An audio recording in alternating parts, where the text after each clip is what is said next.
Penulisan laporan bisnis. Pengertian laporan bisnis.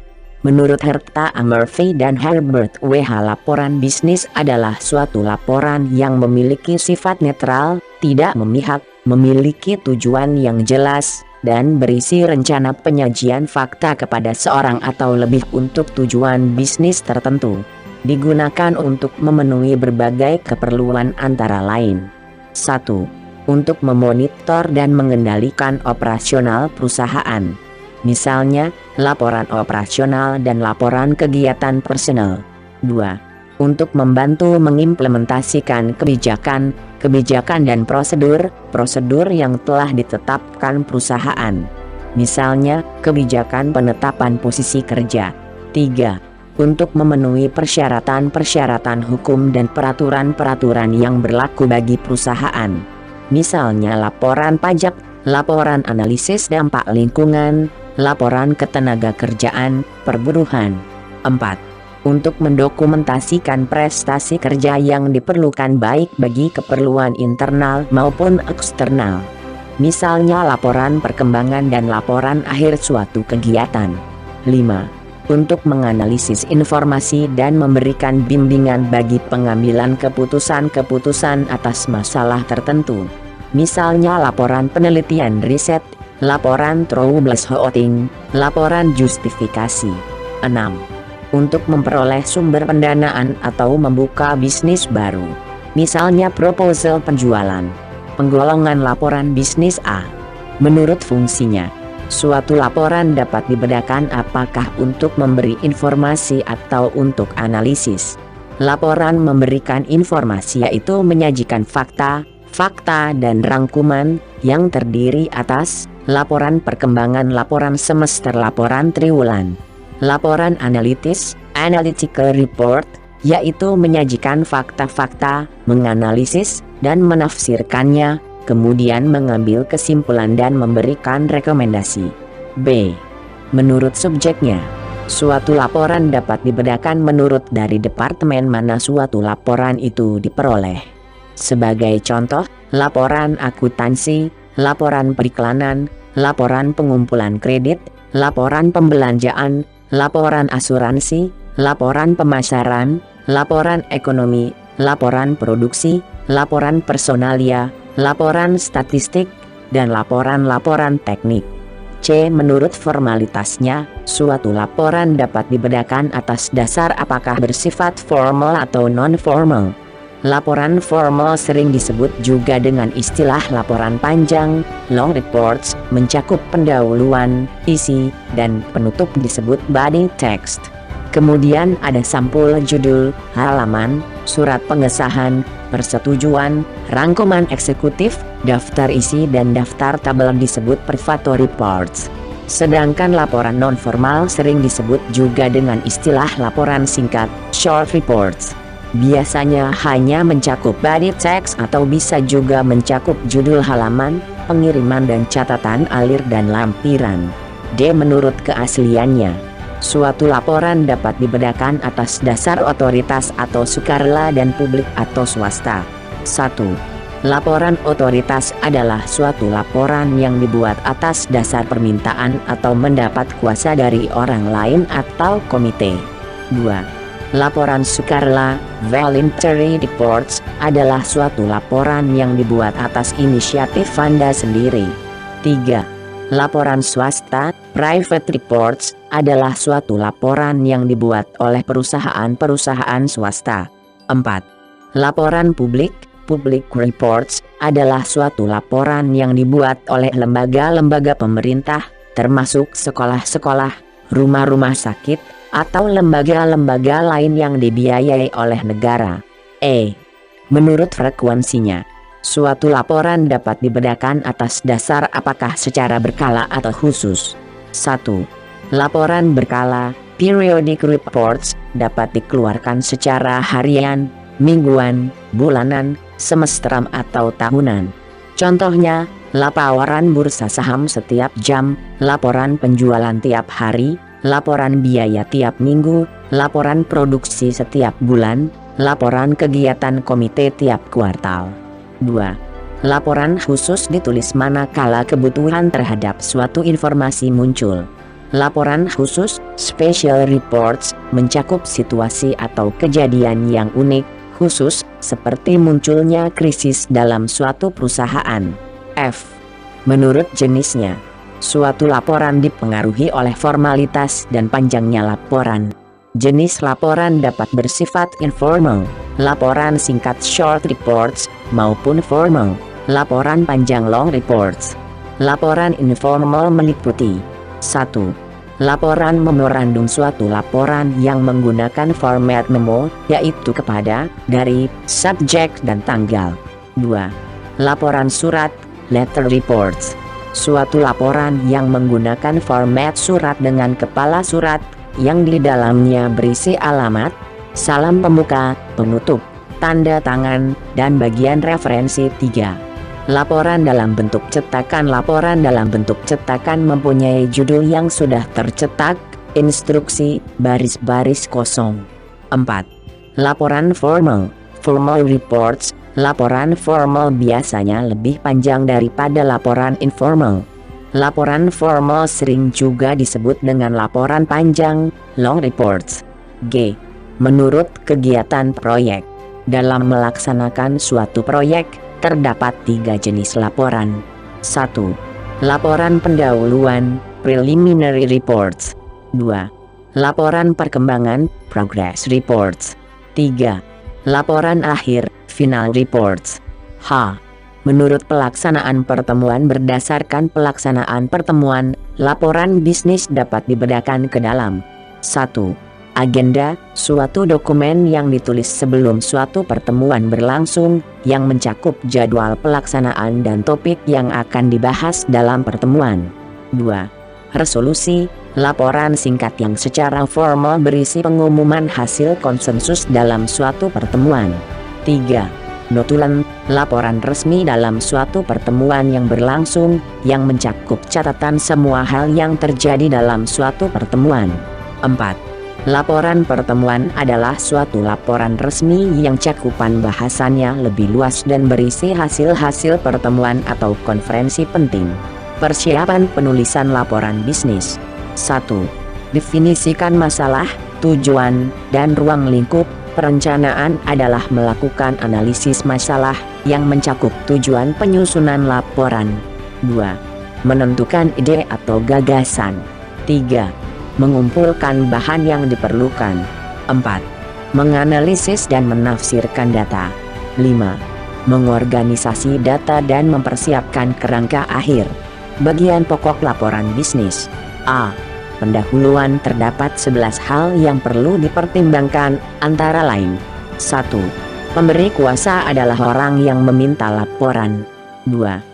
Layout atau rencana presentasi menceritakan kepada pembaca apa saja yang akan dibahas dalam laporan bisnis. 3. Masalah biasanya didefinisikan pada awal-awal bab pendahuluan sebelum maksud atau tujuan laporan bisnis dinyatakan. 4. Maksud penulisan laporan bisnis harus tampak dalam bagian pendahuluan. 5. Ruang lingkup berkaitan dengan luas cakupan atau batas suatu pokok bahasan untuk sebuah laporan bisnis. 6. Metodologi mengacu pada metode pengumpulan informasi. 7. Sumber-sumber primer atau sekunder meliputi antara lain, publikasi, jurnal, surat kabar. 8. Latar belakang dari situasi yang sedang diteliti kadangkala dimasukkan, jika pembaca perlu latar belakang informasi untuk memperoleh gambaran menyeluruh dan pemahaman yang jelas terhadap suatu pokok bahasan. 9. Definisi istilah perlu dicantumkan jika Anda menggunakan istilah yang memiliki beberapa penafsiran. 10. Keterbatasan seperti dalam hal dana, waktu, asisten peneliti, atau data yang tersedia. 11.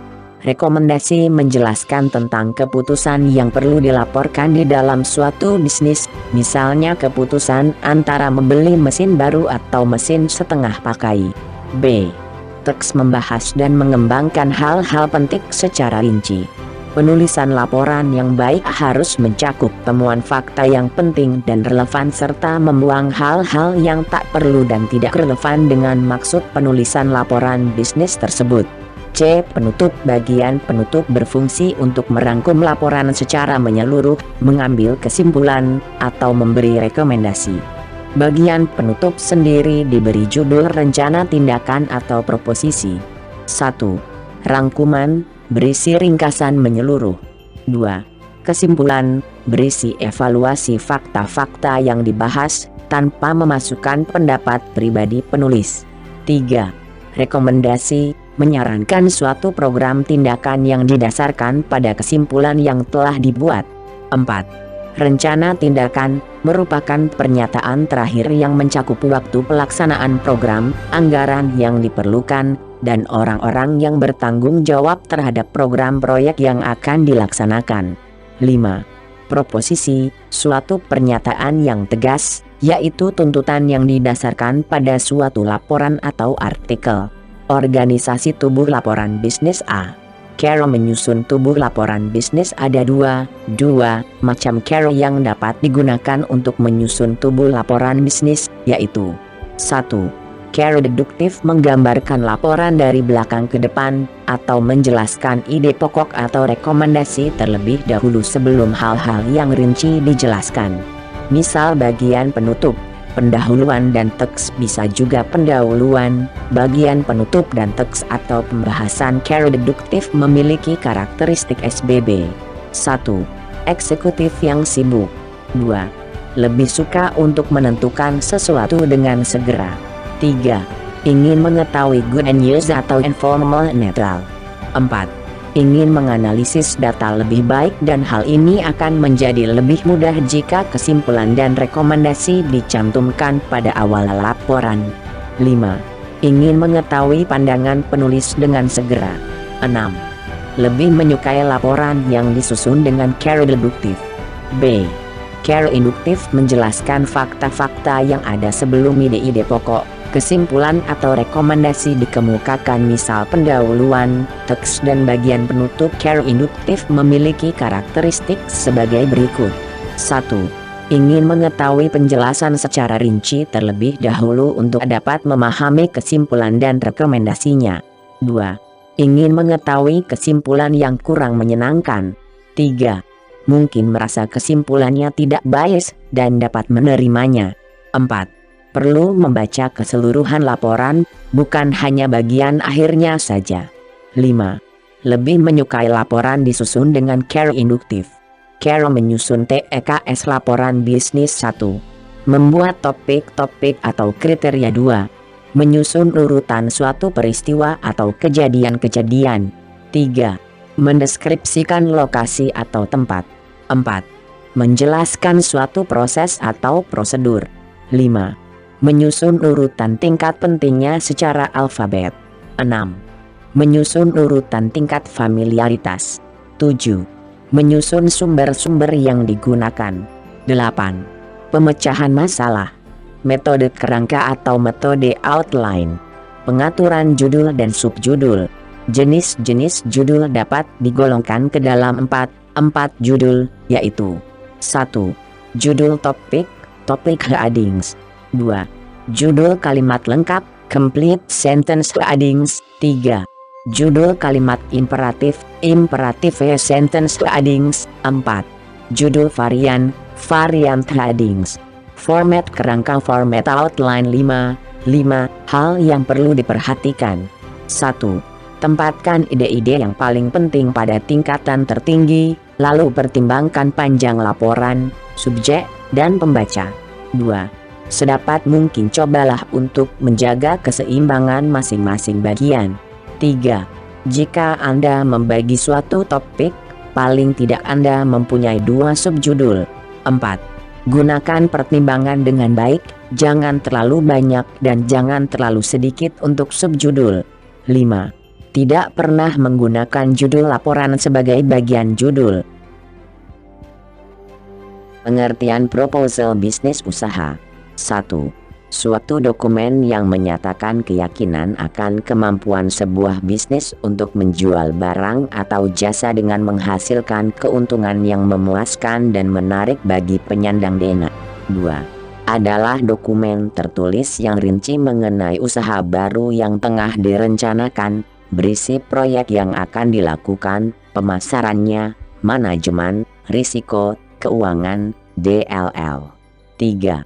Menggambarkan, merefleksikan serta mencerminkan pribadi wirausaha di belakangnya, sehingga setiap proposal bisnis harus unik, tidak sekedar menyalin proposal lainnya.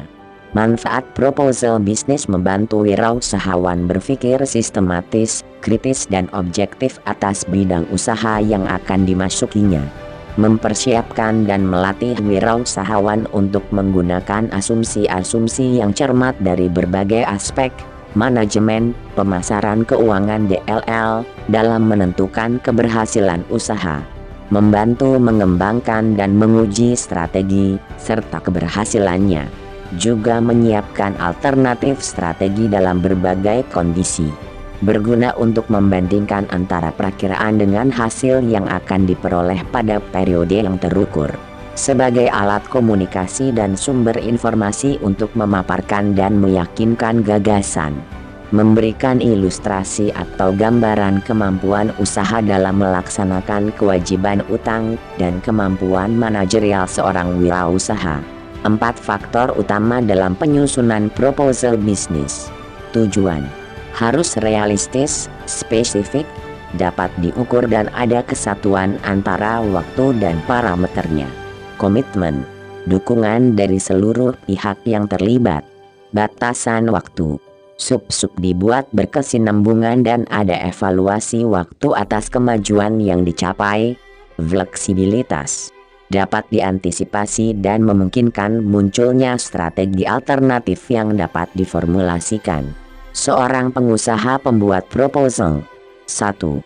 Sebagai penggagas harus memiliki pengetahuan teknologi dan daya kreativitas. 2. Harus memiliki kemampuan pemasaran. 3. Memiliki kemampuan membuat proyeksi finansial.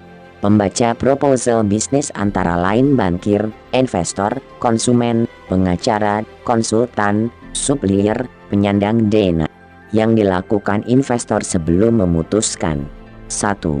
Membaca dengan kritis dan teliti. 2. Mengidentifikasi karakteristik industri dan tingkat risikonya. 3. Melihat struktur finansial dari rencana kerja. 4. Membaca keseimbangan. 5. Mengamati kualitas spekulasi wirausaha. Poin-poin yang harus dilakukan dalam membuat proposal usaha. 1. Menentukan ide usaha. A. Membuat usaha yang benar-benar baru. B. Mengembangkan usaha yang telah ada. C. Meniru usaha lain yang telah ada. 2. Menentukan nama perusahaan menurut Cannon dan Wichert.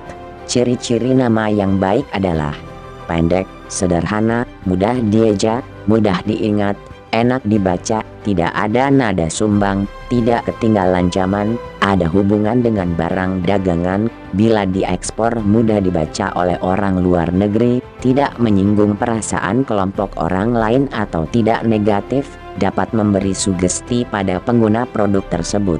3. Membuat executive summary. A. Merupakan penjelasan singkat mengenai isi proposal yang diberikan, maksimum 1 halaman yang dapat mencakup semua isi proposal bisnis yang diajukan. B. Mampu memberi kesan menarik dan meyakinkan secara cepat. 4. Membuat pendahuluan. A. Latar belakang munculnya rencana usaha yang dijelaskan dari yang umum hingga mengerucut ke rencana usaha yang dimaksud. B. Dapat dilengkapi dengan poin tujuan dan manfaat usaha. C. Sebaiknya didukung oleh data aktual berkaitan dengan rencana usaha yang dimaksud.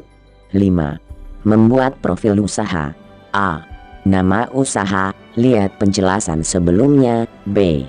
Produk, barang jasa yang akan ditawarkan bila perlu, berikan ilustrasi visualnya dan jelaskan keunggulannya. C. Jasa pelayanan tambahan yang akan diberikan bila ada. D. Lokasi usaha, lengkapi dengan peta atau foto lokasinya, gunakan Google Map misalnya. 6. Menjelaskan aspek manajemennya. A. Menjelaskan bagaimana usaha ini akan dijalankan. B. Jelaskan struktur organisasinya yang menggambarkan 1. Pembagian tugasnya dan wewenangnya. 2. Deskripsi pekerjaan. C. Ada tidaknya keterlibatan pihak luar serta aturan mainnya, kontraknya. Berikut contoh sederhana struktur organisasi untuk usaha pemula, bisa dicantumkan nama SDM-nya. 7. Menjelaskan aspek pasarnya. A. Pasar yang akan dituju dan potensinya prospeknya, segmentasi pasar. B. Tingkat persaingan. C. Upaya pemasaran yang akan dilakukan, mulai penetapan harga hingga purna jual. D. Strategi pemasaran yang akan digunakan. E. Lengkapi dengan perkiraan hasil penjualan. 8. Menjelaskan aspek produksi. A. Bahan baku, ketersediaan dan keberlanjutan. B. Proses produksi, layout, proses produksi, DLL. Lengkapi dengan gambar layout bila perlu. C. Kapasitas produksi. D. Perkiraan jumlah target produksi. E. Buat gambar flow proses produksinya bila perlu. 9. Menjelaskan aspek keuangan. A. Pendanaan, besar investasi yang dibutuhkan, sumber dana cara memperoleh dana. B. Alokasi investasi, penggunaan dana. C. Studi kelayakan yang meliputi aspek ekonomi, teknis, hukum, sosial, pasar, DLL. D. Lakukan analisis SWOT bila diperlukan. Studi kelayakan. 1. Poin ini sangat diperlukan untuk memberi penjelasan dari berbagai aspek, seperti aspek ekonomi, aspek hukum, aspek teknis, aspek pasar, DLL. 2. Tujuannya adalah untuk lebih memastikan bahwa unit usaha bisnis yang akan dijalankan adalah layak dan memiliki prospek yang baik. Analisis SWOT, minimal 4-5 poin, setiap aspek, bisa dilihat pada tabel berikut. Analisis kelemahan, kekuatan, peluang, dan ancaman, strength, weakness, opportunity, and threat sama dengan SWOT, sangat penting dalam menciptakan keberhasilan perusahaan baru. 10. Menjelaskan aspek lainnya. A. Kendala yang mungkin timbul dan alternatif pemecahannya. B. Jadwal kegiatan, juga yang menggambarkan tahapan-tahapan dari persiapan hingga berjalannya usaha yang dimaksud. C. Tambahkan informasi yang tidak masuk ke poin-poin sebelumnya, namun penting untuk disampaikan. 11. Menyiapkan lampiran. A. Jadwal aktivitas. B. Data pendukung. C. Rincian dan perhitungan dari aspek keuangan, biaya produksi, daftar harga, rincian kas masuk dan keluar, DLL. D. Profil lengkap SDM yang akan mengelola. E. Lampiran lain yang diperlukan. 12. Membuat presentasi yang menarik. A. Interaktif dan menarik. B. Singkat namun jelas dan meyakinkan. C. Grafik dan animasi, visual oriented. D. Siapkan backup. Isi proposal. 1. Judul rencana bisnis. 2. Executive summary. 3. Rencana bisnis. A. Penjelasan singkat tentang bisnis. B. Latar belakang singkat bisnis. C. Jelaskan visi dan misi perusahaan. D. Analisis SWOT bisnis. E. Struktur organisasi, untuk usaha mikro tidak perlu.